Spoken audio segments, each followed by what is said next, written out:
حکمت نمبر 367۔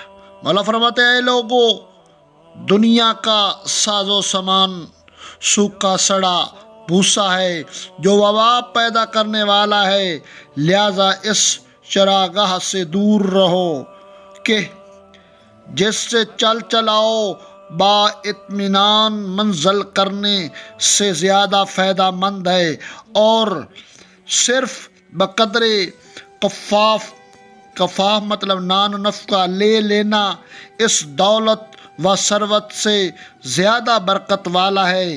اس کی دولت مندوں کے لیے فقر طے ہو چکا ہے، اور اس سے بے نیاز رہنے والوں کو راحت کا سامان دیا گیا ہے۔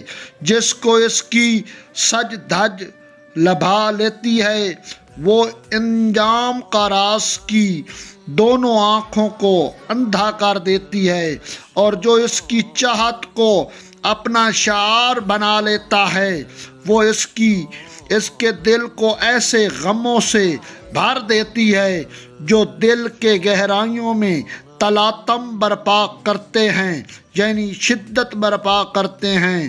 یوں تو کبھی کوئی فقر اسے گھیر لیتی ہے، اور کبھی کوئی اندیشہ اسے رنجیدہ بنا رہتا ہے، اور اسی حالت میں ہوتا ہے اس کا گلا گھونٹا جانے لگتا ہے اور وہ بیابان میں ڈال دیا جاتا ہے، اس عالم میں کہ اس کے دل کی دونوں رگیں ٹوٹ چکی ہوتی ہیں۔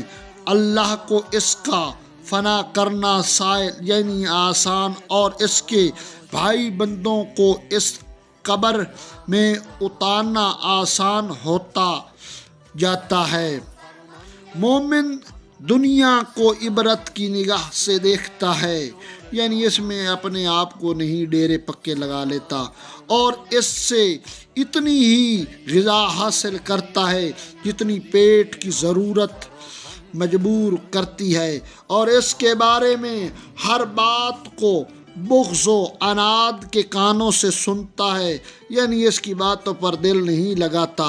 اگر کسی کے متعلق یہ کہا جاتا ہے کہ وہ مالدار ہو گیا ہے، تو پھر یہ بھی کہنے میں آتا ہے کہ نادار ہو گیا ہے، یعنی اگر وہ مالدار ہو گیا اور اگر دین کے راستے سے ہٹ گیا تو اس کے مالدار ہونے کا کیا فائدہ، وہ بے عقل ہو گیا گویا۔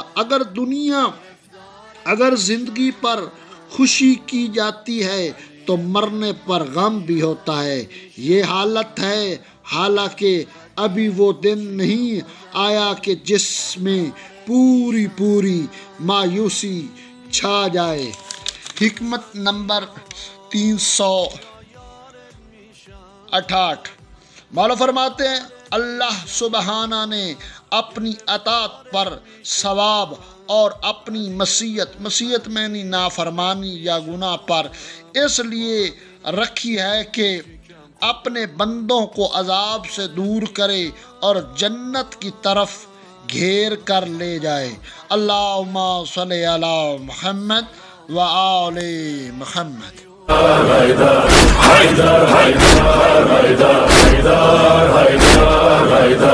حیدر